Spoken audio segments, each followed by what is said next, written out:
Praise the lord. ఎలా ఉన్నారు? ఈరోజు దేవుని వాగ్దానము కీర్తనలు 4 అధ్యాయము 4 వచనం. భయము నుండి పాపము చేయకుడి, మీరు పడకల మీద నుండగా మీ హృదయములలో ధ్యానము చేసుకొని ఊరకుండుడి, నీతియుక్తమైన బలులు అర్పించుచు యెహోవాను నమ్ముకొనుడి. ఈరోజు దేవుడు ఏం సెలవిస్తున్నాడంటే భయము నొంది పాపము చేయకుడి. మన జీవితాల్లో భయం లేదు. దేవుడంటే భయం లేకుండా మనం ఎన్నో సార్లు పాపం చేస్తూ ఉంటాం. దేవుడంటే భయము లేని స్థితిలో మనం జీవిస్తా ఉన్నాం.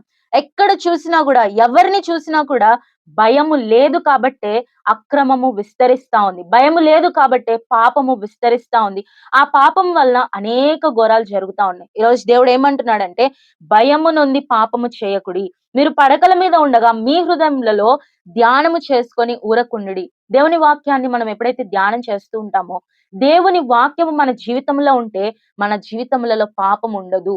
పాప లోకములో జీవించే మన జీవితంలో పాపము ఎక్కడో దగ్గర మనల్ని వెంటాడుతూ ఉంటది. పాపము చేయాలన్న తలంపులు, ఆలోచనలు వస్తూ ఉంటాయి. కానీ భయం ఉన్నప్పుడు, దేవుని వాక్యం మన జీవితంలో ఉన్నప్పుడు పాపము చేయకుండా ఉండటానికి దేవుడు సహాయం చేస్తాడు. ఎన్నో సార్లు మన జీవితంలో పాపము చేసి తప్పిపోయిన పరిస్థితులు. వారమంతా పాపంలో ఉండి ఆదివారం దేవుని మనం ఆరాధిస్తూ ఉంటాం. ఆ ఆరాధన దేవునికి ఇంపైన ఆరాధన కాదు.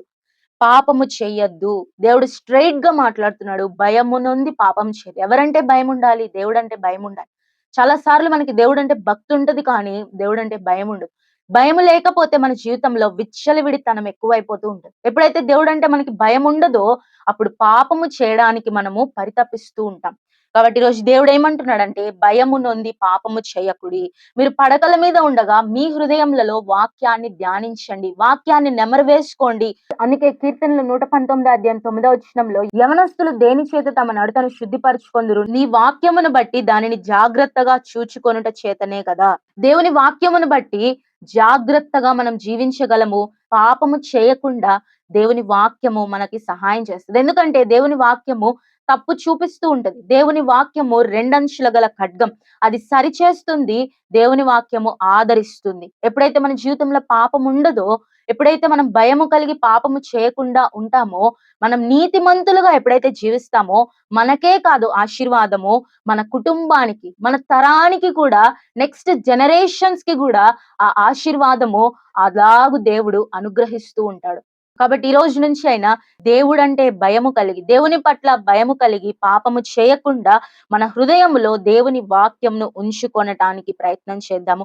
కాబట్టి ఈ రోజు మన జీవితంలో భయము కలిగి పాపము చేయకుండా దేవుని కొరకు జీవిద్దాము. అలాగు జీవించటానికి దేవుడు మనకు సహాయపడతాడు. Praise the lord.